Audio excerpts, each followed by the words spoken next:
자, 여러분들 반갑습니다. 이번 이야기 시청자 진수바리님께서 시들무에 방문을 해주셨습니다. 오늘 진수바리님께서 들려주실 이야기도 꽤나 충격적인 이야기가 될 것 같은데 바로 만나보도록 할게요.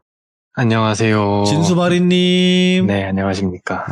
항상 이 잔잔한 물결 같은 목소리로도 말씀을 해주시는데 오늘도 찾아와 주셔서 감사합니다. 네, 감사합니다. 네. 자, 오늘 진수바리님께서 들려주실 이야기 한번 바로 들어봐야 알 것 같다라는 느낌이 들거든요. 네. 네. 그럼 바로 들어보도록 하겠습니다. 렛츠고! 길이십니다. 진수바리예요.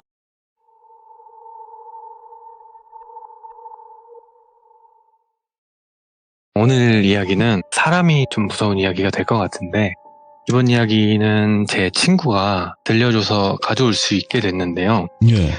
바로 시작해보자면, 시기는 한 5, 6년 정도 된 이야기고요. 예. 이때 당시 20대 중후반에 똘비라는 남성이 있었는데, 이 똘비에 대해서 간단하게만 말씀을 드리면 지나칠 정도로 평범한 외모도 키도 학력도 능력도 평범한 그 자체였던 것 같아요. 똘비는 똘비 아버지가 일용직으로 근무하시는 분들을 관리를 하는 그런 일을 하고 계셨는데, 똘비가 놀다가 돈이 다 떨어지면 아버지 밑에서 며칠 일하고 그 돈으로 또 놀고 돈 떨어지면 다시 일하고 뭐 이런 식으로 군 전역을 하고 계속 쭉 이렇게 살아온 거예요. 그렇게 살고 있던 어느 날 이 똘비가 한 통의 연락을 받으면서 이야기가 시작이 됩니다. 한 대학교 동기의 연락이었는데요. 이번에 우리 동기 모이기로 했는데 너도 와야지, 이렇게 얘기를 들어서 안 본 지 좀 되기도 했고 한번 나가볼까 해서 모임에 나가게 됐는데 한 5-6명 정도 올 줄 알았대요. 근데 나가보니까 10명이 좀 넘게 와 있더래요. 그래서 동기들하고 인사도 좀 하고 1층 주점이었는데 똘비가 앉은 자리는 뒤편으로 통창이었대요. 근데 그 뒤에 바로 주차장이 있었는데 한 30분쯤 있었을까? 벤츠 차량이 창가 쪽으로 이렇게 올라오더래요. 그래서 뭐지? 하고 봤더니 빨간불 반짝이잖아요, 브레이크 밟으면. 그래서 빨간불 받으면서 누구야? 이러고 있는데 동기 중에 한 명인 준성이가 거기서 내리더래요. 준성이가 들어와서 동기들하고 얘기도 하고 막 놀고 있는데 분위기가 어째 좀 준성이 쪽으로 좀 쏠리는 것 같아서, 똘비는 허세도 좀 있고 관심 받는 걸 좀 좋아하는 그런 친구였는데 분위기가 그쪽으로 좀 몰리니까 집에 가고 싶다 이런 생각이 들더래요. 그래서 친구들한테 나 일이 있어서 좀 먼저 가봐야겠다 이렇게 얘기를 하고 밖으로 나왔는데 담배를 피고 있던 한 여자가 있었는데 그 여자랑 눈이 딱 마주쳤대요. 봤더니 그 친구도 동기였던 거예요. 그 친구를 영희라고 해볼게요. 영희가 똘비를 보더니 똘비야 뭐야 벌써 가는 거야? 이렇게 묻더래요. 그래서 일이 있어가지고 좀 먼저 가야 될 것 같아 이렇게 얘기를 했더니, 야 우리 얼마 만에 보는 건데 벌써 가, 좀만 더 있다가 이렇게 얘기를 하더래요. 근데 거기 정말 있고 싶지가 않았대요. 그 준성이 한 명 때문에.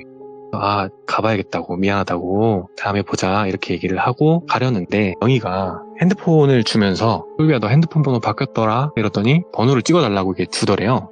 그래서 핸드폰 번호를 찍고 통화를 누르고 그리고 핸드폰 돌려준 다음에 인사를 하고 집으로 향하게 된 거죠. 근데 택시를 타고 집에 가는데 기분이 좀 묘하더래요. 왜냐하면 본인이 지금 열등감을 느끼고 있는 거긴 한데 열등감을 느끼는 거를 본인은 열등감이라고 인정을 안 하잖아요.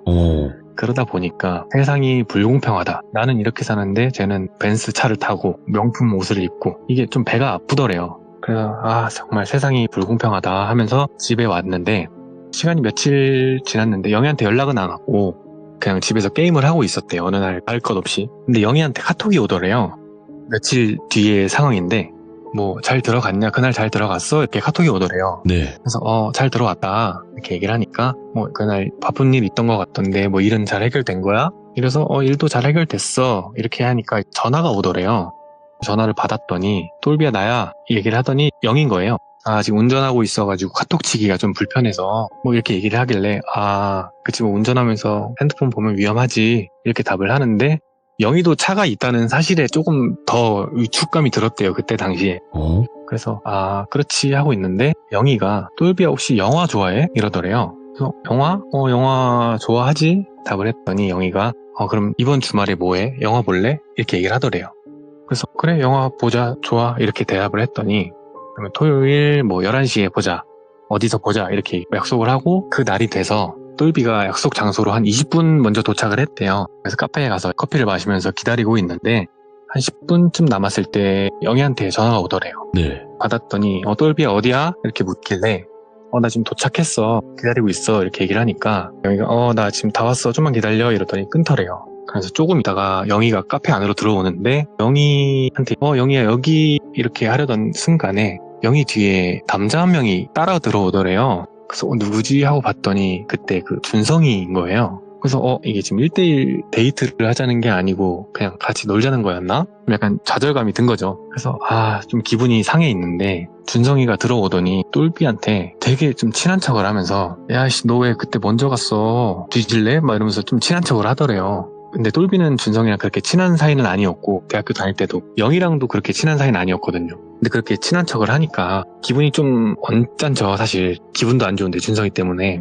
그렇게 셋이 앉아서 잠깐 얘기를 하다가 영희가 야 우리 영화 1시간 남았는데 점심 먹고 영화 보러 가자 이렇게 얘기를 해서 국밥집을 갔대요. 국밥을 시켜놓고 기다리고 있는데 준성이가 똘비한테 근데 뭐 무슨 일 하냐? 이렇게 묻더래요. 그래서 똘비가 지금 그냥 아버지 따라서 현장 몇 개 그냥 다니고 있다고 이렇게 얘기를 했더니 그럼 안 되겠네 이렇게 얘기를 하더래요. 그래서 똘비가 뭐가 안 돼? 이렇게 물었더니 나 지금 일을 하나 하고 있는데 혼자 하기 좀 벅차가지고 너 괜찮으면 좀 같이 하려고 했다 이런 식으로 얘기를 하길래 영희는 잠깐 화장실 간 사이에 네. 준성이가 얘기를 하더래요. 내가 지금 개인 렌트카 이걸 하고 있는데 돈은 꽤 돼. 너가 생각 있으면 같이 할래? 이렇게 묻더래요. 얼마나 버는데? 이렇게 물었더니 내가 첫 달에는 한 6, 700 정도 벌었지? 이러더래요. 야 그걸 어떻게 믿어? 이렇게 얘기하니까 핸드폰 은행 어플 있잖아요. 들어온 거 돈. 거기서 돈 들어온 걸 이렇게 보여주는데 정말 매달 적을 땐 600, 많으면 정말 1000이 넘는 그 돈이 찍혀 있는 거예요. 그래서 야 이걸 너 월급으로 받고 있는 거야? 야 너도 충분히 할 수 있어. 같이 할래? 이렇게 묻더래요. 그래서 무슨 일을 하는 건데 자세하게 물어보니까 영희가 오는 걸 보고 야 이따가 영희 가면은 저녁 먹으면서 얘기하자 이렇게 얘기를 한 거예요. 그래서 영화를 보고 나서 좀 더 놀다가 영희가 집에 가고 준성이랑 똘비랑 이제 저녁을 먹으러 갔는데 똘비가 준성이한테 물어본 거죠.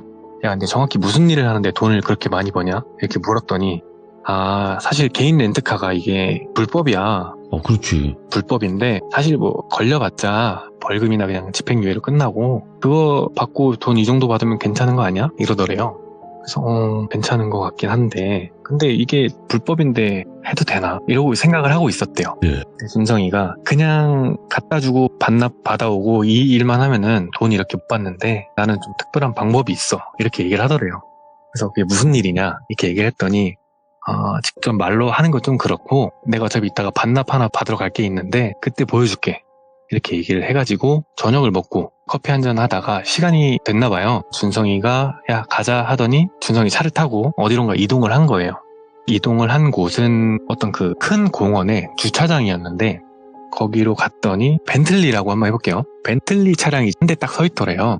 그래서 저건가 하고 갔는데 차를 세우고 준성이하고 똘비하고 같이 내려서 그 앞으로 걸어간 거예요. 그러니까 벤틀리 운전석에 앉아있던 한 사람이 차에서 내리더니 열쇠를 준성이한테 건네주면서 잘 이용했습니다 뭐 이런 식으로 얘기를 하는데 그 빌린 사람이 본인보다 어려 보이더래요. 한 20대 초중반 정도 돼 보이는 굉장히 어려 보였대요. 저런 사람들이 벤틀리를 타는구나 그렇게 생각을 하고 있는데 준성이가 차는 뭐 이상 없겠죠? 이렇게 얘기를 하고 그냥 들어가세요 이렇게 얘기를 하고 그 운전석 쪽으로 이렇게 가다가 조수석 쪽으로 쓱 들어가더니 휀다 있잖아요. 휀다하고 그 문 쪽을 뭔가로 쓱 긁더래요. 그러니까 기스가 싹 나죠. 그러더니 멀리 좀 가고 있는 그 고객을 불러 세운 거예요, 준성이가. 저기 고객님 이렇게 부르니까 그 고객이 온 거죠. 여기 기스가 있었네 이렇게 얘기를 하니까 기스 없었는데? 제가 그런 거 아닌데? 뭐 이렇게 당황을 한 거죠, 고객도. 준성이가 이거 안 되는데 이거 어떻게 하실 거예요? 이렇게 물은 거죠. 그러니까 그 고객이 진짜 이거 제가 그런 거 아닌데 이거 뭐 어떻게 알 수 있는 방법이 없나요? 저 진짜 아니에요 이렇게 계속 발뺌을 하더래요. 당연히 본인이 한 게 아니니까 그러겠죠. 근데 준성이가 지금 계약 사항도 있고 이거 개인 렌트라서 보험도 안 돼요. 이거 수리비 못 주시면은 저희는 어쩔 수가 없다 뭐 이런 식으로 좀 겁박 아닌 겁박을 좀 하더래요. 그래서 이거 내일 센터에 넣을 건데 청구서 나오면은 전달 주겠다. 그 돈만 좀 할부라도 좋으니까 좀 달라. 이런 식으로 얘기를 한 거예요. 그래서 고객은 일단은 청구서 보고 이제 생각해 보겠다. 뭐 이렇게 얘기를 하고 간 거예요. 그래서 준성이가 똘비한테 자기 차 키를 주고 본인은 그 벤틀리를 타고 주소 어디를 불러주더래요. 그래서 그쪽으로 운전을 해서 갔더니 작은 사고가 하나 있는 공터였는데 거기 딱 갔더니 고급 차량들이 한 10대 이렇게 막 있더래요. 롤스로이스니 뭐 에스턴 마틴이니 이런 어이구야. 고급 차들이 이렇게 예. 싹 있는데 거기 벤틀리 자리에 주차를 하더니 내려서 똘비가 물은 거죠. 야 근데 이렇게 해도 돼? 이렇게 물었더니 야 내가 미쳤다고 진짜 긁었겠냐? 하더니 주머니에서 뭐 스프레이 같은 거 하나 꺼내더니 그 스크래치를 냈던데 칙칙 뿌리더래요. 그리고는 손으로 이렇게 싹 미는데 그 스크래치가 사라지더래요. 그러니까 지금 사기를 친 거죠. 네. 진짜 스크래치를 낸 것처럼 해가지고. 그러더니 내가 미쳤다고 진짜 그러겠냐고. 그러더니 노트북을 꺼내서 자 한번 보자 벤틀리가 어딨더라 하면서 뭔가 이렇게 막 트는데 가까이 가서 봤더니 그 셋업에서 나오는 견적서 있잖아요. 그거더래요. 그래서 견적 내용이랑 이런 걸 수정을 하더래요. 그러더니 펜다랑 문짝이면은 얼마 정도 넣으면 되나 하더니 한 몇백만 원 이렇게 가볍게 넣고 그거를 고객한테 이제 사진을 찍어서 당장 보낸 건 아니고 이걸 보낼 거다 이렇게 보여주더래요. 그래서 와 이거 진짜 사기 아니야? 물으니까 당연히 사기지. 근데 이렇게 해야 나처럼 돈을 벌 수 있어. 이렇게 얘기를 한 거예요. 그래서 준성이가 어떻게 오늘 보니까 어때? 할래 말래? 이게 혼자 하려면은 차도 갖고 가면 안 되고 제약이 많아서 같이 하려는 건데 같이 할래 말래? 이렇게 묻더래요. 똘비가 이제 고민을 한 거죠. 그 자리에서. 아 돈을 생각하면 또 하고 싶고 불법이라기에는 좀 죄가 그렇게 크진 않은 것 같은 거예요. 본인이 생각하기에. 오케이 한번 해보자 해가지고 다음날부터 이제 준성이를 따라다니면서 그 일을 좀 배운 거예요. 일을 하게 됐는데 그 일을 하게 되면서 한 달 정도 됐을 때 실제로 한 500만 원 상당의 돈을 벌고 그 돈으로 독일 명차죠. 비자 차량을 뽑고 그렇게 펑펑 쓰면서 다닌 거예요. 돈을. 그런 시기에 제 친구하고 똘비는 손절을 해서 그 똘비의 소식을 더 이상 들을 수가 없게 됐는데 한 1년 정도 지난 시점에 똘비의 소식이 들려온 거예요. 이 친구한테. 그 이후로 어떻게 됐냐면 3개월 정도 똘비가 돈 잘 벌고 막 하다가 의문도 모르고 잘린 거예요. 차고에 갔더니 차는 한 대도 없고 준성이는 연락도 안 되고 그래서 그러니까 잘렸다고 표현하긴 좀 뭐한데 그냥 일 자체가 없어진 거예요. 네. 그래서 이게 뭔 일인가 하고 있는데 지금 차를 산 게 있잖아요. 아무리 중고차라지만 지금 비싼 차를 질러놨는데 매달 돈을 내야 되는데 수입이 없으니까 어떡하나 하고 있는데 영희한테 연락이 온 거예요. 영희가 똘비야 잘 지내? 뭐 이런 식으로 연락이 와서 연락을 하고 주고받다가 똘비가 본인 사정을 얘기를 한 거죠. 내가 지금 준성이랑 일하다가 갑자기 준성이가 좀 사라져가지고 막막하다. 차 이거 돈도 내야 되고 하는데 네. 어떡하나 이러고 있는데 영희가 너 할 거 없으면은 내 일 좀 도와줄래? 이렇게 묻더래요. 무슨 일인데? 물었더니 뭐 별건 아니고 그냥 물류 좀 옮겨주는 일인데 뭐 일주일에 한 두세 건인데 페이는 괜찮아 이러더래요. 그래서 배송이라고? 그러니까 멀진 않고 해봐야 수도권에서 도는데 한 번 운전하면 2시간 내로 왕복된다. 페이는 최소 50 이러더래요. 한 번에. 근데 일이 매일 있는 건 아니고 일주일에 한 두세 번 정도 있을 거야. 똘비가 계산을 해보니까 50씩 일주일에 2번만 다녀도 한 달에 400이잖아요. 예. 그래서 이 정도면 괜찮겠다 해가지고 영희가 말한 대로 나갔대요. 거기는 좀 외진 공터 같은 곳이었는데 거기에 스타렉스 승합차가 한 대 있더래요. 그래서 갔더니 조수석에 영희가 타 있고 똘비가 운전석에 탄 거죠. 그러니까 영희가 있지 박스 보이지? 해서 뒤를 보니까 박스가 몇 개 있더래요. 그래서 저거 창고에 옮겨주면 되는 건데 주소는 여기 하면서 포스트잇을 한 장 주더래요. 주소를 봤더니 한 1시간 정도 걸리는 거리에 있는 곳이었대요. 그래서 여기 갖다 주면 되고 오늘은 첫날이니까 내가 설명해 주려고 나온 거고 다음부터 카톡으로 내가 알려줄게 이렇게 얘기를 하더래요. 배송 마치면은 돈은 들어갈 거고 이렇게 얘기를 하고 영희는 간 거예요. 똘비가 이거만 갖다 주면 돈이 된다니까 첫날 배송을 하고 영희한테 전화를 해서 배송 마쳤는데 차는 어떻게 할까 물어보니까 원래 있던 데 갖다 놓고 차키는 그냥 차 안에 놔 이렇게 얘기를 하더래요. 그래서 알겠다 하고 공터에 차를 갖다 놓고 똘비 본인은 퇴근을 한 거죠. 아침 시간이 좀 다가오는 새벽이었는데 아침 시간, 점심시간 좀 지나고 계좌로 정말 돈이 들어온 거예요. 5, 60만 원 정도가. 그래서 와 이거 한 번에 이 정도면 진짜 대박이다. 예. 이것만 해도 되겠다 이 생각을 하고 있는데 일도 생각보다 많더래요. 일주일에 두세 번이라고 했는데 세네 번일 때도 있고 뭐 한 주는 평일 내내 다닌 적도 있고 그러니까 돈이 괜찮게 꽤 벌려서 이것만 계속해도 되겠다 하다가 2달 정도 했을 때 문득 그 박스가 뭔지 궁금하더래요. 그냥 여태까지 그런 생각을 아예 안 하고 있었다가 박스에 뭐가 들었을까 하고 봤더니 전자담배 있잖아요. 전자담배 카트리지가 이렇게 들어있더래요, 많이. 그래서 뭐 불법적인 그런 건 아니구나. 근데 돈이 왜 이렇게 많이 주지? 이렇게 좀 의심을 하기 시작하고 있었던 텐데, 그러다가 한 달 정도 더 일을 하고 영희한테 연락을 받고 어느 날 다를 것 없이 그 공터로 나간 거예요. 나갔는데 그 포스트잇에 원래 주소만 적혀 있었는데 오늘이 이게 마지막일 것 같아. 그동안 고생했어. 끝나고 밥이라도 먹자. 이렇게 적혀 있는 거예요. 그래서 마지막이구나. 이제 또 뭔 일 하지? 이러고 있는데 마지막 배송은 해야 되니까 그 주소로 운전을 하고 갔대요. 가서 창고였는데 창고 문이 쓱 열려 있더래요, 거기가. 그래서 이걸 안에 넣어놔야 되나? 박스를 들고 창고 안쪽으로 가려는데 그 창고 안에서 한 2-3명 정도 이렇게 나오더래요. 그래서 이거 안으로 넣으면 되나요? 물었더니 뭐 똘비씨 맞으시죠? 이러더래요. 그래서 맞는데 왜요? 물었더니 지금 똘비씨 만유 유통 혐의로 체포합니다. 이러더라는 거예요. 헐. 그 나온 2-3명이 경찰이었던 거예요. 그래서 그 자리에서 체포가 됐는데 똘비는 사실 이게 무슨 일인가 싶잖아요. 분명히 전자담배 카트리지고 나는 마약을 운송한 적이 없는데 이 상태로 경찰서에 끌려갔는데 네. 조사를 받다 보니까 알고 보니 여태까지 그 배송을 했던 전자담배는 안에 마약 성분이 포함된 그런 카트리지였던 거예요. 예. 그래가지고 그거를 모르고 배송을 막 다니고 있다가 마지막 배송이라고 한 게 영희가 아무래도 꼬리 자르기를 한 게 아닌가 이런 생각이 들어서 영희랑 준성이 얘기를 했대요, 경찰한테. 나는 여태까지 준성이랑 영희의 얘기를 듣고 이대로 일을 했을 뿐이다. 나는 몰랐다. 근데 그 경찰분들은 그 얘기를 듣고 조사를 계속 하잖아요. 영희랑 준성이라는 사람을 찾을 수가 없더라는 거예요. 그런 사람이 애초에 존재하지도 않고. 그래서 그 2사람은 귀신처럼 그냥 사라진 거예요.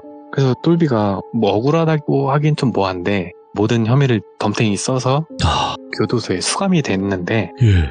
그 얘기를 친구가 다른 친구한테 전해 들은 거예요. 예, 네. 교도소에 들어갔다라는 얘기를. 근데 나중에 대학 동기들 중에 한 명한테 얘기를 들은 바로는 개인 렌트만 한 건 아니었고 준성이가 사실 그 일을 몇 달 하면서 그 불법 도박 사이트 있잖아요. 네. 그 총판인지 뭐 실장인지 뭔지는 모르겠는데 그런 일도 같이 병행을 했고 완전 그냥 불법에 그냥 찌들었네. 네, 그거를 똘비도 도와서 했고 심지어는 그 이든 카트리지 있잖아요. 네. 그 전자담배도 똘비나 준성이나 둘 다 태웠다고 하더라고요. 그거를 똘비는 그냥 이 얘기를 본인이 한 거기 때문에 나는 몰랐다라고 주장을 하는데 그 주변 친구들이 봤을 때는 얘 했어. 알고 있었다. 네, 알고 있었던 거죠, 똘비는.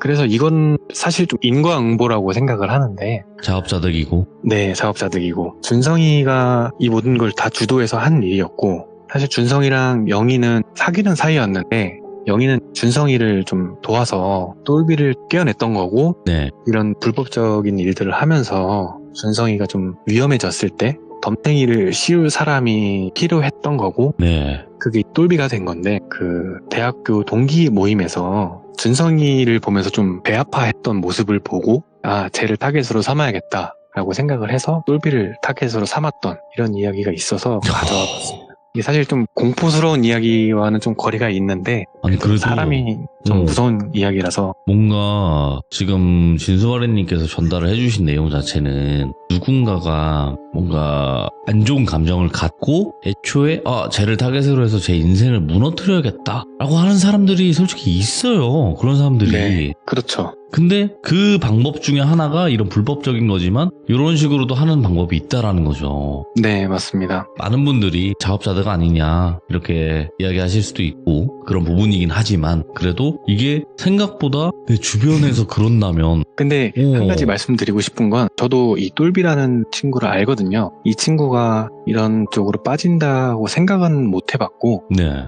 친구가 허세 그리고 뭐 열등감 이런 거만 좀 넘쳤지 이게 좀 불법적인 일을 할 거라고는 생각을 못했던 친구거든요, 사실.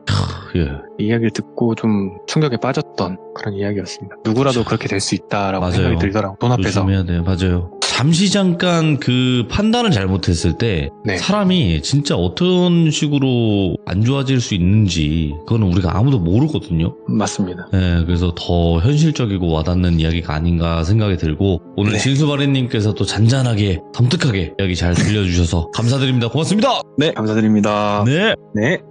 지금 여러분들 당연히 여기 계신 분들은 저거는 뭐 잘못된 거고 잘못된 거 알면서 그렇게 한 거 아니냐. 맞아요. 그런 말이 맞아요. 근데 만약이라도 정말 계획해서 다가왔다면, 그리고 우리가 지금 제3자의 입장에서 들으니까 다 보이는 거지, 만약에 진짜 좀 친했던 애다, 아니면 뭐 친분이 있던 사람이다 라고 해서 다가왔을 때는 어떻게 달라질지 모르는 거예요. 그래서 항상 조심하시길 바라겠습니다. 감사합니다.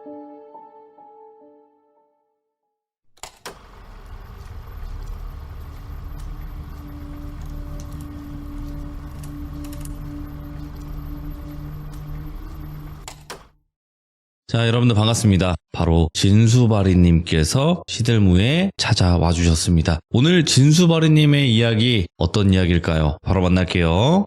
네, 안녕하세요. 진수바리님, 오늘 이렇게 또 찾아와 주셔서 감사드립니다. 네, 아닙니다. 네, 오늘 진수바리님께서 해주실 이야기는 어떤 이야기일지 바로 한번 들어보는 게 어떨까 생각이 들어요. 네, 알겠습니다. 바로 출발을 해보도록 하겠습니다. 렛츠가! 기리십니다. 진수바리, 감사합니다.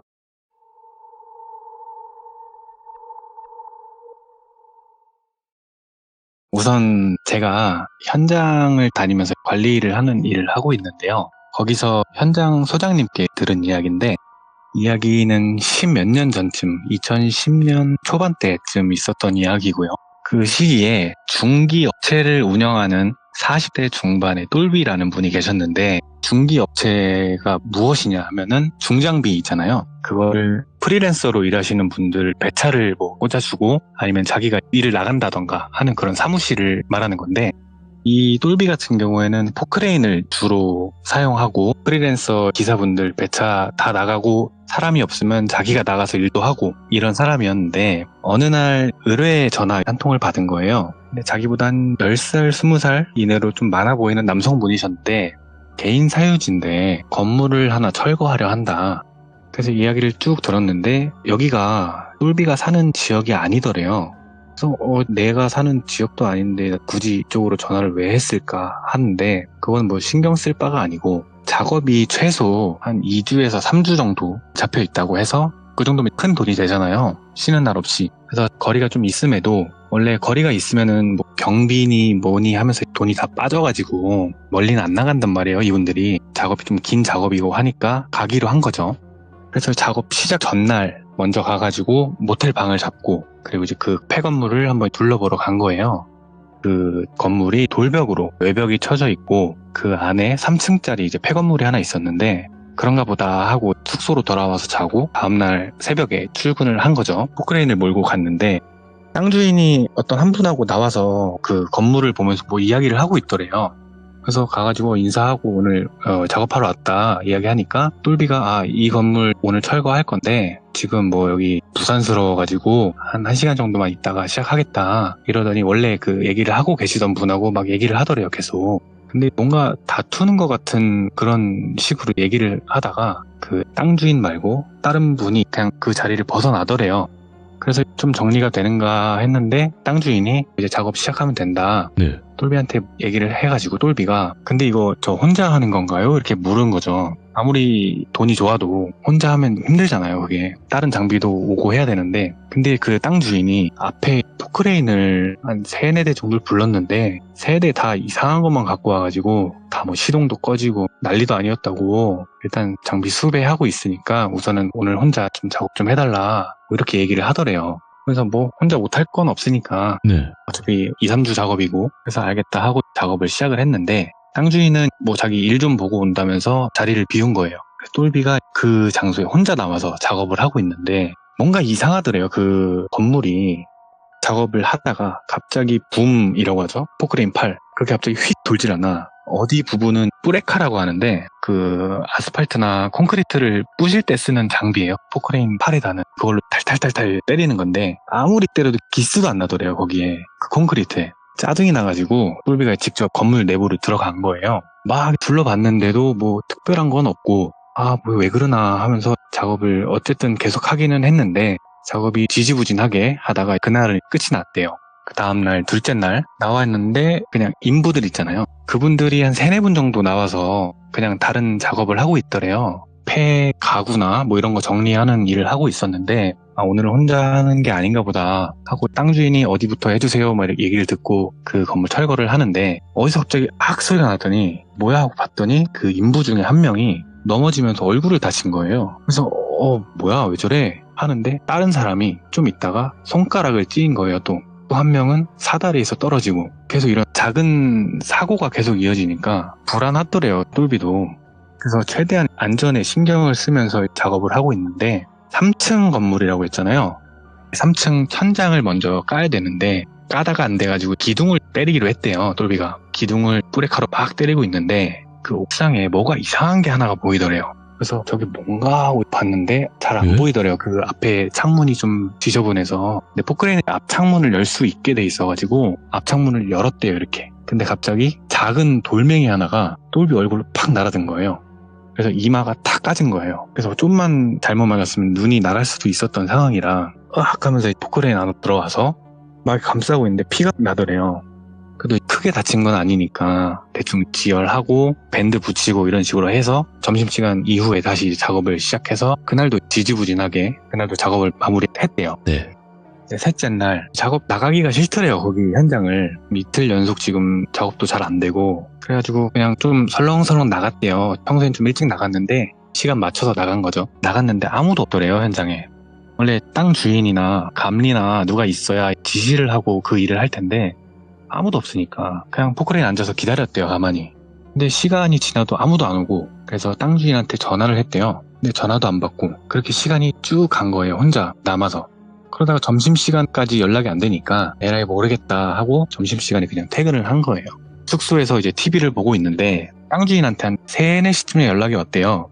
미안하다. 오늘 당집을 다녀왔는데 아무래도 여기 땅 터가 안 좋다 그래가지고 내일 무당분하고 같이 갈 거다. 그러니까 내일 좀 나와달라. 이렇게 얘기를 하더래요. 그래서 알겠다. 내가 계속 작업을 할 수 있을지 모르겠는데 가겠다 일단은 얘기를 하고 다음날 넷째 날이죠. 작업을 하러 포크레인 몰고 갔는데 그 땅 주인하고 웬 무복을 입은 사람이 있더래요. 그래서 무당인가? 하고 천천히 가가지고 옆에서 담배 피면서 얘기하는 걸 들었더니 그 무당이 하는 말이 아이고 이 쳐죽일 육실할 새끼 악마 새끼를 불러놨네 이렇게 얘기를 하더래요. 그래서 고개를 절레절레 쳤더니 무당이 똘비를 쓱 보더래요.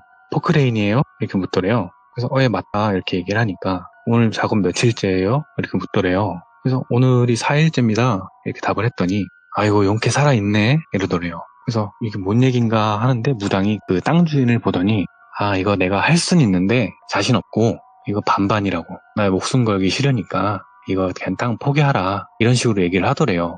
땅 주인은 그걸 듣고 어떻게 해야 되나 계속 이런 표정으로 가만히 있는데 무당은 돌아가고 똘비한테 와가지고 일단 여기 4일치 정산해 줄 테니까 한 1, 2주 정도 내가 최대한 빠르게 다시 정리해서 여기 현장으로 올 수 있게 하겠다. 작업 진행하게. 네. 그래서 1, 2주 정도만 있다 연락 주겠다. 이렇게 얘기를 하고 그 자리에서 바로 정산을 해줬대요. 현금으로. 그래서 똘비는 그래 뭐 하기 싫었는데 잘 됐다 하고 본인의 집으로 돌아온 거죠. 근데 1, 2주 정도가 지났는데 그 땅 주인이 연락이 없더래요.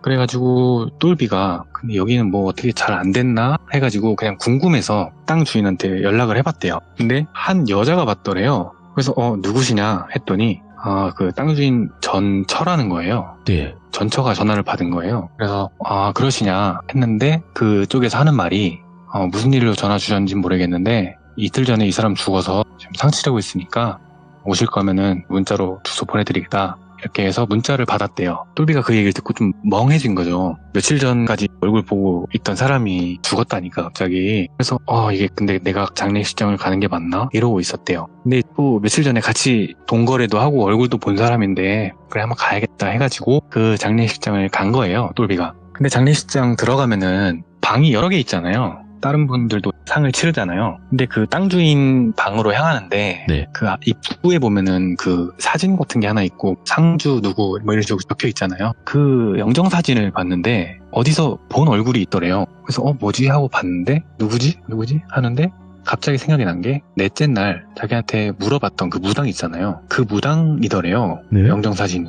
그래서 이 사람도 잘못됐나? 확인을 해보니까 그 방이 달라요 또. 그래서 같이 어떻게 잘못된 건가? 해가지고 희한한 일이 있네 하고는 땅 주인 그 상으로 간 거예요. 예. 가가지고 조문 드리고 전초로 보이는 사람하고 이야기를 좀 나눴는데 별로 슬퍼 보이거나 그러지는 않았대요. 뭐 사람도 거의 없었고 그래서 테이블에 마주 앉아서 이야기를 좀 나눴는데 전처한테 땅 주인 이야기를 좀 듣게 된 거예요. 이혼한 지는 한 10년 좀 넘었고 슬아의 아들 하나가 있는데 혼자 연 끊고 외국에서 혼자 살고 있고 근데 이혼은 했는데 거의 매일 연락을 주고받았대요. 근데 여기서 전처가 땅 주인한테 들은 이야기를 하자면 여기서부터 땅 주인의 시점인데 땅 주인은 어려서부터 좀 돈이 있는 집에서 태어났고 예. 쭉 돈이 좀 많았대요. 그냥 갑부까지는 아니지만 넉넉한 형편이었는데 조금 이른 나이에 은퇴를 하고 쉬고 있는데 별장 같은 게 하나 갖고 싶어가지고 집에서 그렇게 멀지 않은 곳으로 해가지고 땅을 좀 알아본 거예요. 알아보다가 괜찮은 땅 자리가 하나 있어서 거기를 매입을 했는데 거기에 웬 3층짜리 폐건물이 하나 세워져 있어가지고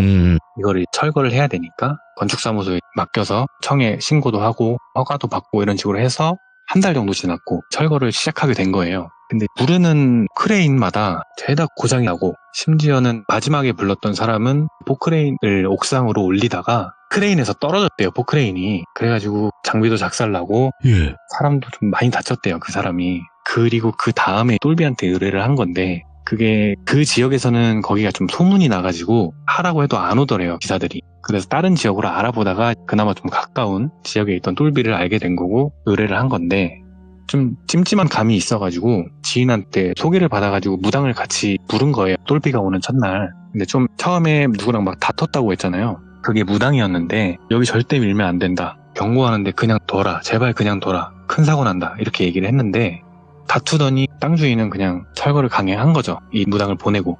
둘째 날에 인부들이 좀 다쳤다고 했잖아요. 그래서 셋째 날 당집에 찾아가느라고 현장을 못 갔고 무당한테 이런저런 사연이 있어서 여기 현장을 좀 와주셔야겠습니다. 이렇게 얘기를 해서 넷째 날 무당이 같이 나온 거죠. 현장으로. 근데 무당이 현장을 딱 보자마자 누가 악마를 불러놨다고 이건 내가 못한다. 이렇게 얘기를 하고 네. 그렇게 마무리가 된 건데 거기서 똘비한테 4일치 포크레인비 정산해주고 땅 주인이 너무 답답하니까 근처 상점이나 민가들을 좀 돌면서 어르신분들한테 좀 저 건물에 대해 아시는 게 있나 좀 물어보고 다녔대요. 근데 웃긴 게 진짜 돈지 몇 시간도 안 돼서 하루 만에 답이 나왔는데 이 답이 뭐냐면은 이 건물이 70년대 말에 지어진 건물인데 여기서 사람 한 명이 죽었대요. 사고로. 근데 그 이후로 뭐가 안 들어오니까 그냥 폐건물로 이제 좀 남은 상태였는데 90년대 초반쯤에 예전이죠. 이 건물에 악마 숭배자라는 집단이 악마를 섬기던 곳이래요. 여기가. 그러다가 어느 날 그 악마 숭배자들이 건물에서 재물을 바친다고 노숙인 한 명을 납치해다가 어떻게 해한 거예요. 거기서. 그 뒤로 경찰의 추적을 받게 되면서 그대로 아무도 가지 않는 그런 건물이 된 곳이었는데 여기까지가 땅 주인이 전처한테 해준 말이래요. 여기까지가. 예. 근데 이 얘기를 해준 다음날 그 건물에서 무당이랑 같이 죽은 채로 발견이 된 건데 어떻게 발견이 됐냐면 거기 현장에서 인부로 근무하셨던 분이 현장에 공구를 하나 놓고 와가지고 부랴부랴 가가지고 갖고 오는데 그 인부분이 발견을 한 거예요. 땅 주인은 배에 칼을 맞았고 어이구야. 그래서 과다출혈로 그렇게 됐고 무당은 뒷머리가 찢었대요. 두개골이라고 하죠. 그게 찢었대요. 그래서 그 바로 옆에 쓰러져서 죽어 있었다라고 얘기를 하더래요. 대충 이야기가 이렇게 흘러갔는데 궁금한 거는 그 두 사람이 그 건물에서 죽은 채로 발견이 된 게 왜 어떻게 이거잖아요. 근데 그거를 알 사람이 아무도 없는 거예요. 전처도 모르고 똘비도 모르고 그 인부도 모르고. 근데 그 이유나 이야기에 대해서 그 뒤에 이야기는 더 듣지는 못했는데 사람이 추측이란 걸 해보잖아요. 네. 아마 추측하기로는 땅 주인이 가능은 한데 못하겠다라고 했던 그 무당한테 내가 돈을 좀 많이 주겠다 해서 꼬셔가지고 안에서 뭔가 이제 의식을 좀 하려고 했는데 그 의식을 하다가 역으로 맞은 거죠. 악마한테. 아니면은 그 노숙인이 악귀가 됐다든지 해서 그 역으로 맞아서 홀려가지고 뭐 두 사람이 치고받고 하지 않았을까. 뭐 이렇게 추측을 한다고는 하는데 이게 뭐 경찰 입장은 아니고 그 뒤로는 상황이 어떻게 됐는지 이야기를 들은 거는 없어가지고 여기서 끝은 나는데 지금은 여기가 철거를 했대요. 완전히. 네. 근데 이쪽 마을이라고 해야겠죠. 그 마을 사람들한테 이 터가 좀 굉장히 유명하대요. 오, 그래요? 악마 나온다고. 거기 있으면 악마가 사람 잡아먹는다고. 귀신도 아니고. 실제로 이제 그죠? 악마한테 홀려가지고 죽은 것까지는 아니지만 잘못된 사람이 몇 명 있대요. 네. 그곳에서. 아직도 좀 이상한 기운이 느껴진다라는 얘기도 있고. 야, 이거 좀 악마가 유명한- 홀리는 땅이네. 네, 악마터라고 좀 유명하다고 해요. 그 땅이. 예. 뭐 스펙타클한 이야기는 아니지만 뭐 이렇게 좀 신기한 이야기를 하나 들은 게 있어가지고 현장 소장님께 이야기 들은 대로 바로 가지고 와봤습니다. 네, 진수바리님 이야기도 너무 유니크해가지고 이거 어찌 보면 지금 말씀해주신 것도 직업괴담이잖아요. 네, 그렇다고 볼 수 있겠죠. 그렇죠? 왜냐면 그 직업에서 겪은 일들이니까. 네, 와, 진수바리님 오늘 이거 뭐 제목을 어떻게 지어야 돼? 악마가 홀리는 땅이라고 해야 돼? 아니면 아까 뭐 악마의 터? 악마터? 야, 뭐 제목 악마의 여러 터? 개 나오네. 그 야무지게 잘 지어봐서 또 이야기를 올려야 될 것 같습니다. 진수바리님 보내기가 아쉽네. 다음에 뵈긴 뵐 거지만 보내기가 아쉬워가지고 노래 한 곡 하실래요? 아니, 음색이 워낙 좋으시니까 또 여심을 사로잡았더라고요, 보니까. 아유 정말 과찬입니다. 그렇게 제가 방송하기 전에도 훔치지 말라고 했건만 왜 이렇게 여심을 훔치세요? 알겠습니다. 훔치신 건 가져가세요. 네, 알겠습니다. 네, 아이고 감사합니다. 고맙습니다, 진수바리님. 네, 다음 주에 뵙겠습니다. 네, 고맙습니다. 네, 감사합니다. 악마가 홀리는 땅, 터, 악마터 이런 거 자체가 섬뜩하네. 거기서는 막 귀신이 나와서 그렇게 한다라는 내용이 아니라 거기에서는 악마가 홀리고 악마 때문에 어떻게 된다라고 얘기를 한다는 것 자체가 정말 또 섬뜩한 이야기가 아닌가 생각이 듭니다. 그리고 진수바리님에게 여심을 뺏기신 분들은 댓글 꼭 남겨주시길 바라겠습니다. 감사합니다.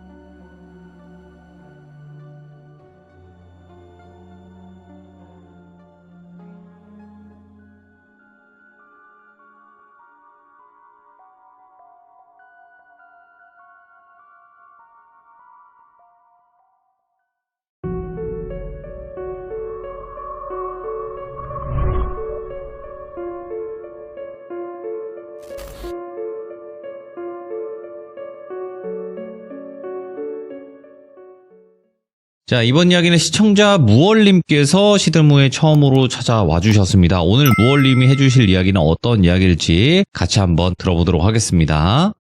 네, 여보세요? 무얼님 안녕하세요. 네, 안녕하십니까? 아이고, 또 목소리가 굉장히 또 좋은 분을 또 이렇게 만나뵙게 돼서 감사드리고, 자, 일단은 무얼님께서 오늘 시들무에 찾아와 주신 이유는 귀신이라는 존재를 목격을 하신 적이 있어요? 네, 어릴 때부터 네. 일주일에 한 번씩, 뭐 아니면 한 달에 한 번, 1년에 한 번, 이렇게 귀신을 종종 보곤 했었습니다. 그렇다면 지금은 현재 안 보이시는 상태인가요? 네, 다행히 지금은 30살을 넘어서부터는 네네네. 이제 귀신을 다행히 안 보기 시작했습니다.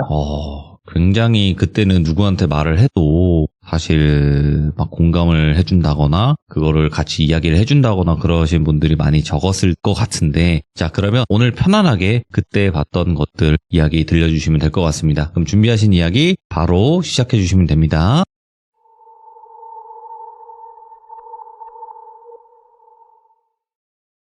우선 좀 전에도 말씀드렸다시피 어렸을 때부터 귀신을 자주 보곤 했었습니다.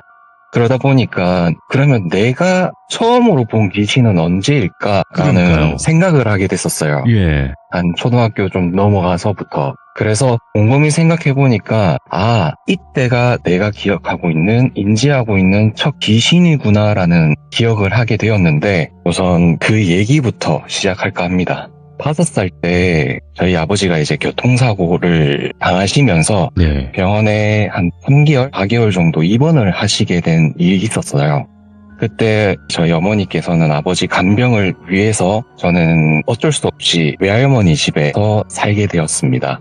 정확히 기간은 2개월에서 3개월 사이였는데 그때 제가 이게 귀신이구나라는 것을 경험하게 되었던 거죠.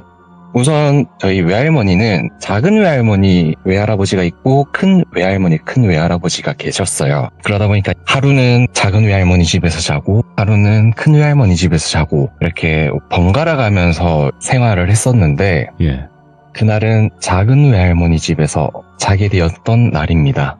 제가 도로변에 차 소리만 들어도 아빠다 하면서 나가보고 했었다고 하더라고요, 저희 외할머니가. 네네. 그만큼 아버지 어머니를 기다리고 했었던 날이었는데, 하루는 새벽, 아침 해가 뜨기 직전 제일 어두운 시간대 아시죠? 네. 그때 잠결에 일어나서 볼일을 보러 나가게 되었어요.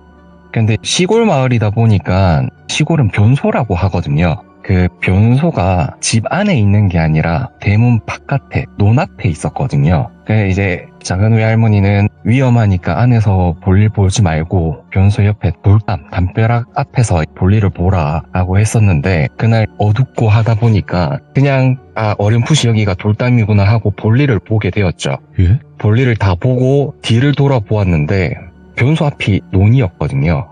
그 논두렁에 엄마가 서서 이리 오라고 손짓을 하더라고요. 뭐야? 예. 근데 제 기억에는 엄마였어요. 그래서 엄마 하면서 따라갔죠.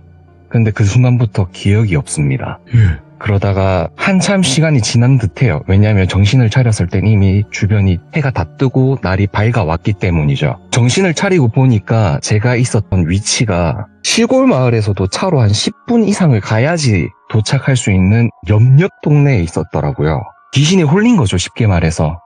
근데 얼떨한 그 상황에서 이거 큰일 났다. 길 잃어버렸다. 집 잃어버렸다. 이래 돼서 하염없이 돌아다니다가 그 동네에 사시던 어르신 덕분에 자전거를 타고 저를 알고 있었던 어르신이셔서 그 어르신의 자전거를 타고 집으로 돌아올 수 있게 됐었어요. 이게 제가 기억하고 있는 첫 귀신이더라고요. 두 번째로 본격적으로 말씀드리고 싶은 이야기는 중학교 때 일입니다. 초등학교 졸업 후에 제가 다른 지역으로 이사를 가게 되었었어요. 졸업하고 나서 바로 이사를 가야 됐었는데 이게 시기가 맞지 않다 보니까 어쩔 수 없이 그 지역에 사시는 큰어머니 댁에서 제가 등하교를 한 달 가까이 했었거든요. 그러다가 이사 가기로 했던 집에 살던 분들이 나가시고 저희가 이사를 할 수 있게 되었죠. 근데 그 집이 보니까 제가 다니는 중학교 바로 앞이더라고요. 집 대문하고 학교 정문이랑 50m도 안 되는 정말 가까운 거리 바로 앞에 있는 집이었는데 그 주택 2층에 제가 이사를 가게 되었었어요. 이사 첫날부터 가위에 눌리기 시작하더라고요. 하고 있는데 벽을 통해서 갖은 소음이 들리기 시작했었어요. 남자 여자가 싸우는 소리, 그릇 깨지는 소리, 차 클락션 소리. 정말 공통점이 하나도 없는 정말 다양한 갖가지의 소음들이 들리기 시작하더라고요. 그 소리에 제가 잠에 깼는데 가위에 눌려있던 거죠. 그 가위에 눌린 상황에서 침대 바로 옆에 옷장이 있었거든요. 그 옷장 위에 밤에 고양이 눈 보면 약간 야광처럼 보이잖아요. 밝게. 그 고양이 눈 같은 게 보이더라고요. 검은색에 눈만 밝게 해서 이렇게 보이는데 이게 정신을 차리고 자세히 들여다보니까 사람이더라고요. 굉장히 그 눈빛이 소름이 돋았는데 억지로 가위를 풀었어요. 정신을 차리고 또 가위 눌리신 분들은 아시겠지만 이걸 예. 억지로 풀게 되면 좀 몸이 녹초가 되잖아요. 엄청 힘들죠.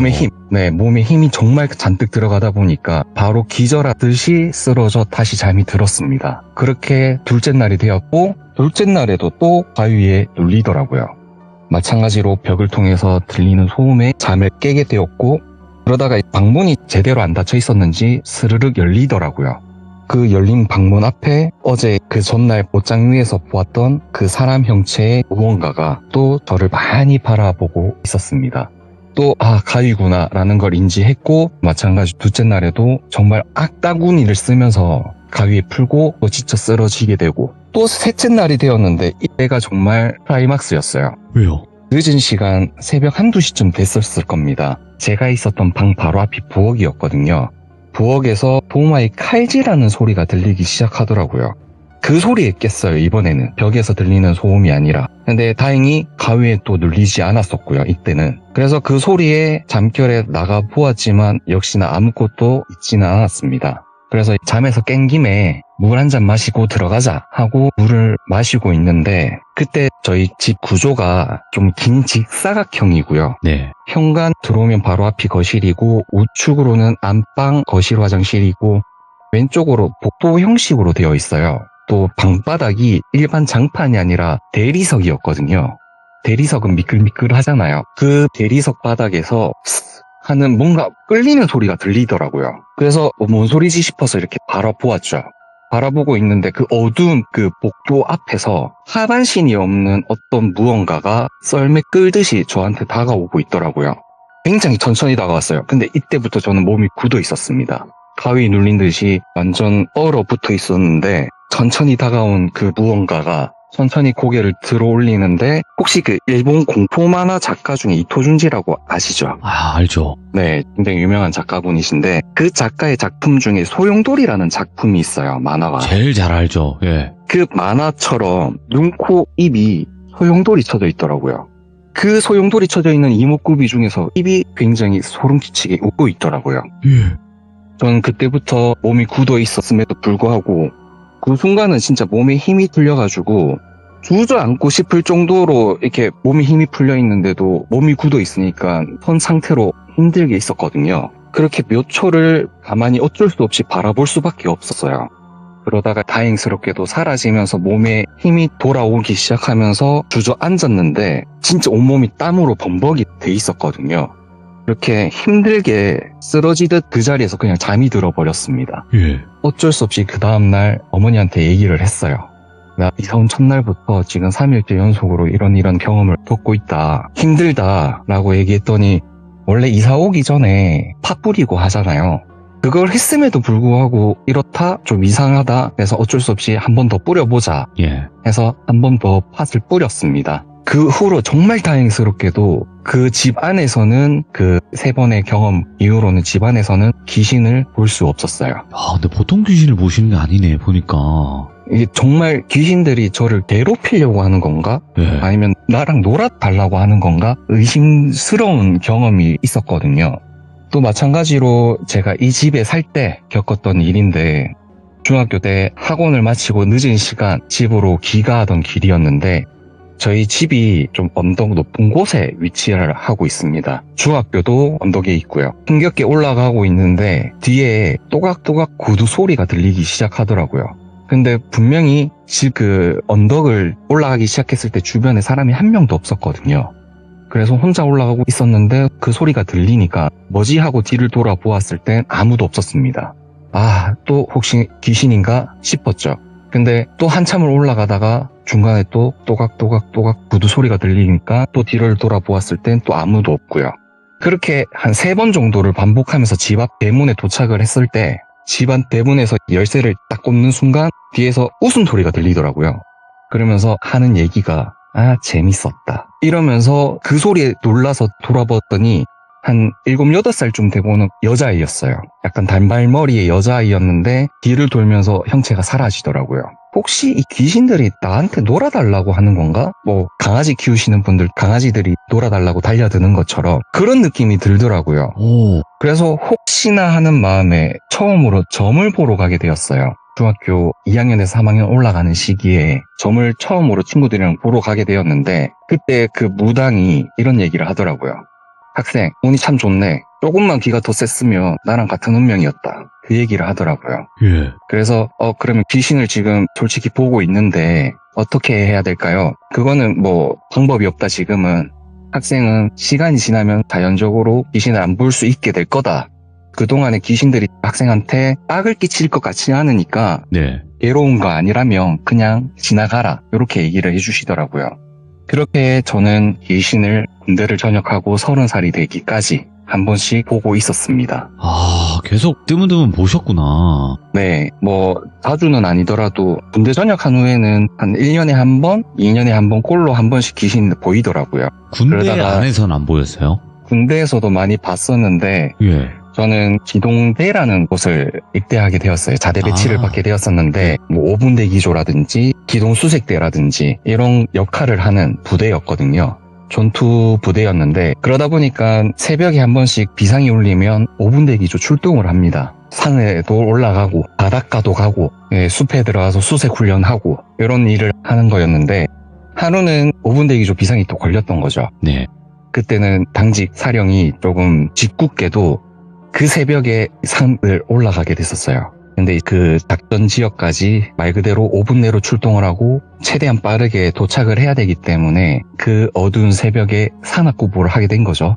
열심히 올라가고 있었는데 그 산에 갑자기 야생동물 소리가 들리기 시작하더라고요. 늑대, 여우 같은 그런 야생동물의 소리가 들리기 시작해서 여기는 그런 게 있을 수가 없는 산인데 왜 이런 소리가 들리지? 라고 생각을 했다가 훈련이 끝나고 복귀를 했습니다. 이제 출동 다 끝나고 복귀를 했는데 저희가 2층 침대였거든요. 저희 부대가. 지금의 신식 건물 생기기 시작했던 시기라서 짬이 안 될 때다 보니까 2층에서 자게 되었고요. 근데 복귀를 해서 침대에 누웠는데도 그 야생동물 소리가 들리더라고요. 계속 귓가에 들리기 시작하더라고요. 그래서 혹시나 싶어서 제 선임한테 혹시 죄송한데 동물 소리 들리지 않느냐고 물어봤습니다. 근데 저만 들리고 있었던 거예요. 그 소리가. 아, 가위 들릴 것 같은데 라는 그런 찝찝한 기분에 잠에 들었습니다. 근데 아니나 다를까 굉장히 그 야생동물한테서 나는 그런 누린내 있죠. 그런 누린내가 굉장히 코끝을 찌르면서 잠에서 깼더니 늑대 같은 큰 개 한 마리가 제 가슴팍 위에서 얼굴을 물어 뜯으려고 입을 벌리고 있더라고요. 진짜 그 순간에는 1초도 안 돼서 온몸에 모든 힘을 써서 그 가위를 풀었는데 그 다음날 몸살이 걸릴 정도로 힘들었던 거죠. 근데 그 전날 저희가 5분 대기 그 비상벨을 울려서 출동하기 직전 그날 그 주변에 있던 동네 어르신들이 강아지를 잡아먹었던 거였어요. 신고가 들어갔었대요. 강아지를 잡아먹으려면 그 전에 굉장한 매질이 있다 하더라고요. 그 소리 때문에 주민신고가 들어가서 경찰이 출동했던 그런 사건이 있었다 하더라고요. 혹시나 그 개가 저를 물어뜯으려고 했던 게 아니라 제 얼굴을 핥으려고 했던 건 아닐까라는 생각도 하긴 했었습니다. 엄청 무서운 그런 귀신들도 보시겠지만 이런 좀 안타까운 그런 느낌의 귀신의 형체라든지 그런 사연이 있는 귀신들도 많이 보셨다 싶네요. 네, 몇 번 있었죠. 그러니까요.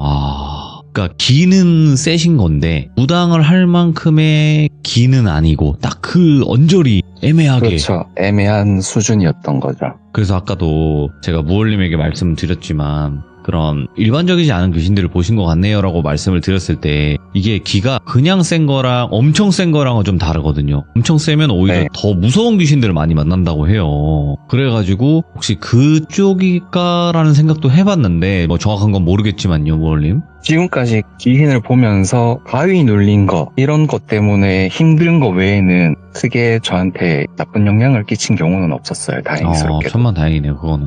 네. 그러면 무얼님께서는 귀신이라는 존재를 인정할 수밖에 없는 그런 삶을 사셨다고 봐도 무방하겠네요. 그렇죠. 네. 자, 오늘 무얼님께서는 일단은 여기까지 준비를 해주신 것 같고 또 안 해주신 이야기들도 분명히 있을 거라고 봅니다. 맞죠? 네. 그 이야기는 또 시간이 되실 때 한번 꼭 들려주시길 바라겠습니다. 오늘 시간 내주셔서 감사합니다. 네, 감사합니다. 네, 고맙습니다. 네. 엄청 차분하게 겪었던 일을 말씀을 잘 해주셨던 것 같고요. 근데 처음에 그 새벽에 논두렁에 엄마가 손짓하고 있었다라는 것 자체가 굉장히 소름 끼쳤거든요. 그러니까 그 귀신 중에서 가족 모습을 하고 나타나는 쪽이 저는 굉장히 무섭더라고요. 그래서 또 이런 현상들이 아직까지 또 있구나. 시들무에서 간혹 계속 나왔었는데 이런 이야기를 또 들을 수 있어서 더 섬뜩했던 이야기가 아니었나 생각을 합니다. 시청해주신 모든 분들 감사드립니다. 고맙습니다.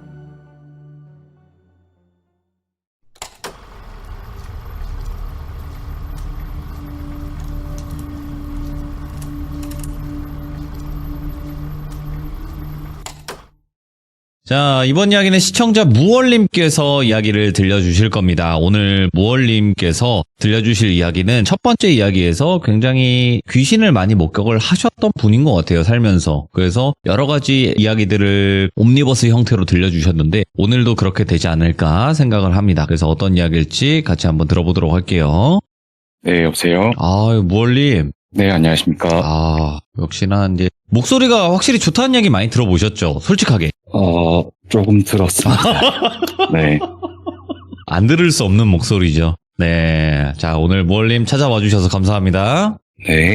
자, 일단은 첫 번째 이야기는 이제 귀신을 봐왔던 순서대로의 이야기를 좀 들려주셨어요, 저번에. 네. 네. 오늘은 어떤 이야기부터 시작이 될까요? 오늘도 지금까지 제가 겪었던 그런 이야기들을 한 4가지 정도 준비를 해왔습니다. 알겠습니다. 자, 그러면 도대체 어떤 귀신들을 봐오셨는지 같이 한번 들어보도록 하겠습니다. 렛츠고! 기리스입니다. 무얼이죠?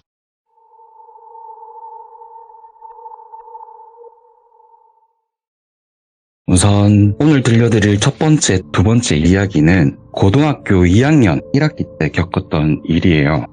제가 고등학교 당시엔 우등생반이라고 해서 심화 수업을 하는 반이 있었습니다. 부등생? 전 몰라요. 그거. 네. 그러니까 이과, 문과 나뉘어져 있으면은 1학년 때 성적을 기준으로 해가지고 전교 50등 안에 들어가는 학생들을 대상으로 해서 정규 수업 후에 야간 자율학습이라는 게 있었잖아요. 네. 그 따로 시간에- 애들 모아서 하는 거? 네, 저희 아. 전교 안에 들어가는 애들만 따로 심화 수업하는 네. 그런 게 있었는데 1학년 때 성적이 좀 좋게 나와서 다행히 2학년 때 제가 우등생 반에 들어가게 되었었습니다. 아이고야, 예. 그 심화 수업 때 겪었던 일인데 하루 학교 전체가 약 1-20분 정도 정전이 발생한 날이 있었어요. 물론 전기 배선 문제 때문에 정전이 일어났다라고 하는데 한 1-20분 정도 정전 후에 다시 전기가 들어올 때는 그냥 한꺼번에 불이 딱 들어오지 않습니까? 근데 그 순간 교실에 50명 있고 선생님이 있어야 되는 그 네. 교실에 저 혼자만 있는 겁니다. 그게 한 1분, 2분? 체감상 길진 않았던 것 같은데 그 시간 동안 이거 뭔가 잘못됐다라는 걸 느꼈었어요. 근데 정말 다행스럽게도 예. 선생님께서 제 어깨를 이렇게 흔들어 주시더라고요. 그러니까 느낌만 있었던 거죠. 보이진 않는 상태에서. 그 순간에 교실 그 전기가 또 2번 정도 깜빡깜빡 하면서 정상으로 돌아왔는데 그동안에 한 5분 좀 넘는 시간 동안 제가 정신이 나가 있었던 상태였다 하더라고요. 그래서 선생님이 정신 차리라고 제 어깨를 자꾸 흔들어 주셨던 거죠. 다행스럽게도 그렇게 그 시간은 지나갔습니다. 네. 근데 몇 주 후에 방금 말씀드렸던 말 그대로 심화 수업이라는 게 저녁 식사 후에 7시부터 9시까지 2시간 정도 심화 수업이 진행이 되는데 그 9시까지 심화 수업 후에 또 11시까지 저희는 심야 자율학습을 해야 됐었어요. 그래서 11시 넘어서 하교를 하다가 배가 좀 고프다 보니까 친구들하고 잠깐 편의점 앞에서 군것질을 좀 하고 수다 떨고 하다 보니까 시간이 12시가 넘었더라고요. 그래서 더 이상 늦으면 안 되겠다 싶어서 친구들과 헤어지고 서둘러 집으로 가고 있었는데 중학교 때 제가 주택에 살았다고 말씀드렸었잖아요. 근데 고등학교 올라오면서 고등학교에 좀 더 가깝게 등하교를 할 수 있게끔 아파트로 이사를 했었거든요. 근데 제가 살던 그 아파트가 아파트 바로 앞에 왕복 1차선으로 된 도로가 있어요. 그리고 바로 또 앞에는 다른 아파트 단지가 있고요. 거기 아무래도 늦은 시간이다 보니까 좁은 도로에는 갓길 주차를 굉장히 많이 했었거든요, 차들이. 그래서 차 한 대가 겨우 지나갈 정도의 좁은 상태였는데 아파트 단지 입구가 조금 언덕으로 되어 있었습니다. 그 언덕에 어떤 할머니 한 분이 수레를 끌고 힘겹게 올라가고 계시더라고요. 그래서 제가 할머니 도와드리겠습니다 하고 밀어드렸어요, 뒤에서. 근데 언덕을 지나서 아파트가 저희가 1동, 2동, 3동 이게 3개 동으로 나뉘어져 있는데 나뉘어지는 그 길목에 가로등 하나가 있어요. 그 가로등 그 아래에서 할머니가 고맙다 말씀하시면서 고개를 돌리시는데 얼굴 반쪽이 없으시더라고요. 그래서 굉장히 놀란 상태로 아파트 건물에 들어가고 있었어요.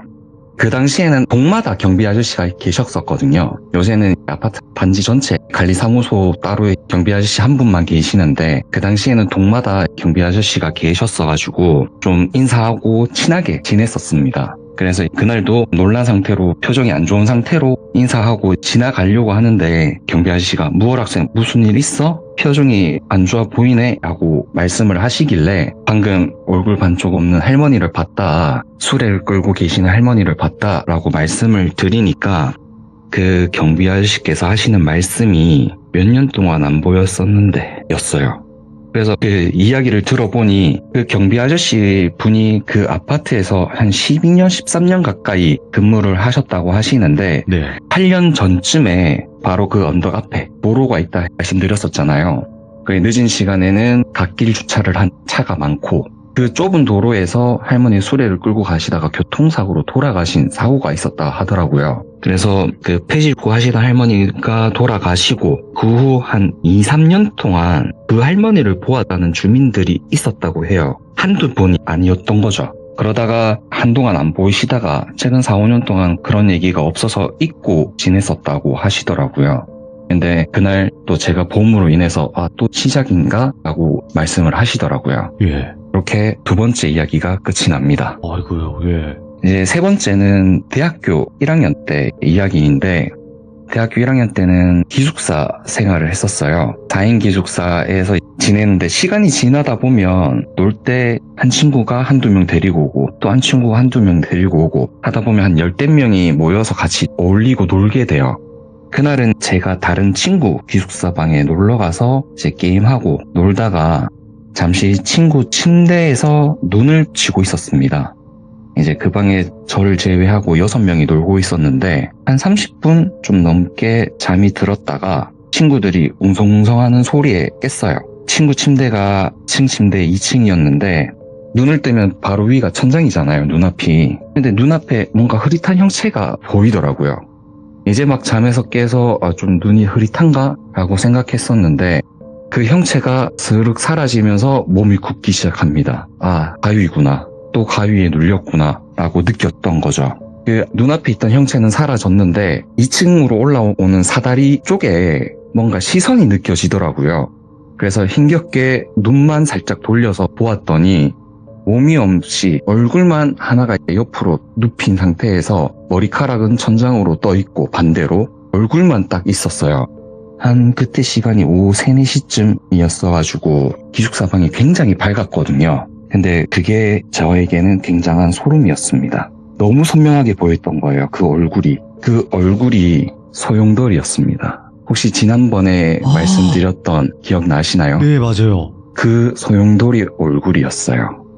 이거 또 똑같은 게 또 몇 년 만에 보이니까 너무 소름이더라고요. 그때 당시에도 너무 소름이 돋아서 정말 안간 힘을 썼던 기억이 있었는데 이번에도 정말 안간 힘을 써서 가위 빨리 풀어야겠다라는 생각에 정말 안간 힘을 다 써서 가위를 풀었습니다. 근데 몸에 힘이 너무 많이 들어가다 보면 신음을 하게 되고 나도 모르게 소리가 나오게 되잖아요. 그 방에 있던 친구들 6명이 다 저를 쳐다보더라고요. 약간 미친놈 보듯이 무슨 일인가 싶어서 보았는데 얘기를 했죠, 친구들한테. 네. 가위 눌렸었다. 근데 그 가위가 4, 5년 전에 중학교 때 한번 봤던 귀신이 보였다라고 했는데 그날 이후로 그 친구 방에는 모임이 없어지게 되었어요. 와, 예. 너무 친구들이 무서워하더라고요. 그리고 네 번째 이야기는 이날 있었던 그 6명 중에 한 명이 겪은 이야기입니다. 네. 이 친구가 본가가 강릉인 친구였는데 아버지가 뺑소니 교통사고로 돌아가셨다 하더라고요. 그래서 상을 치른다고 학교에 한동안 못 나왔었어요. 그러다가 그래도 친한 친구니까 저희도 장례식도 문상 드리러 가고 찾아가고 했었는데 49제가 끝나고 친구 누나가 고맙다고 저희한테 밥을 한번 사주셨거든요. 그때 들었던 이야기입니다. 그 누나가 호텔리어 일을 하고 있었는데 49세 지내는 동안 계속 반복되는 꿈을 꾸었다고 하더라고요. 하루는 잠에서 깼는데 안방에 아버지가 앉아서 등을 보이고 가만히 한 몇 분 동안 그냥 움직임 없이 가만히 있었다 하더라고요. 꿈에 돌아가신 아버지가 나오니까 너무 반가워서 다가갔는데 얼굴이 안 보인다 하셨었는데 둘째 날에 되니까 윤곽이 살짝 보이기 시작하고 세 번째가 되니까 윤곽이 좀 더 세세하게 보이기 시작하고 이런 꿈을 한 일주일 가까이 꾸었어요. 마지막에 7번째쯤 되는 꿈에서 얼굴이 완벽하게 보였는데 아버지는 아니었던 거예요. 아버지가 아니었고 웬 낯선 남자였다고 해요. 근데 그 바로 다음날 경찰서에서 연락이 왔어요. 뺑소니범 잡았다고. 그래서 경찰서를 찾아갔더니 그 꿈에 보였던 그 낯선 남자가 범인이었더라고요. 그래서 그 누나가 밥을 사주시면서 이런 신기한 일을 겪었다라고 말씀을 해주신 게 기억이 나서 오늘 이렇게 이야기를 들려드렸습니다. 이제 마지막 이야기는 지난번에도 마지막 이야기가 군대 때 이야기였던 걸로 기억을 하는데 오늘도 마지막 마무리는 군대에 있을 때 겪은 이야기가 될 것 같네요. 제 닉네임이 무얼이잖아요. 무얼을 생각한 것이 바로 무얼광 치약식이라는 게 군대에 있을 때 알게 된 용어에서 생각을 한 겁니다. 제가 있었던 부대는 5분대 기조, 기동수색대, 해양기동타격대, 위명근무조, 마지막 해양경계근무조로 나뉘어 있어가지고 이게 돌아가면서 훈련 및 임무 수행을 하게 되어 있어요. 근데 이 해양경계근무는 한 달에 한 번, 여름에는 짧게는 한 1주 정도, 겨울에는 길게 2주 정도, 무월광 치약식이라는 이 시기에 파견근무식으로 근무를 했었습니다.